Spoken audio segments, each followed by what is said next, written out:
এদিকে আর্জেন্টিনাকে ঘিরে বাংলাদেশের ফুটবল উন্মাদনা সামাজিক মাধ্যম হয়ে দক্ষিণ আমেরিকার দেশটিতে আছড়ে পড়েছে মূলত গত বিশ্বকাপ থেকেই। আর্জেন্টিনা দল নিয়ে দেশের মানুষের আবেগের উষ্ণতা তাই জানা আছে ফুটবল পাগল দেশটির। ইংল্যান্ডের বিপক্ষে সেমিফাইনাল ম্যাচের আগের দিন কোচ লিওনেল স্ক্যালোনিকে সংবাদ সম্মেলনে আর্জেন্টিনার প্রতি বাংলাদেশের মানুষের আবেগ ভালোবাসা নিয়ে প্রশ্ন করেন বাংলাদেশের এক সাংবাদিক।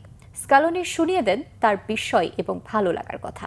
Nos sobra las ganas, la ambición, সত্যি বলতে এটা বিস্ময়কর। বাংলাদেশের মানুষরা আমাদের সবসময়ই চমকে দেয়। এত দূর থেকে বাংলাদেশের মানুষ যেভাবে আর্জেন্টিনাকে সমর্থন করে আসছে তা সত্যি অসাধারণ। আমরা বিস্মিত। বাংলাদেশে অনেককে আর্জেন্টিনার জার্সি পরে থাকতে দেখা যায়। নিজ দেশের বাইরের মানুষদের আর্জেন্টিনা জাতীয় দলের জার্সি পরতে দেখাটা বেশ ভালো লাগে। অসাধারণ ব্যাপার এটা, আমাদেরকে আনন্দ দেয়।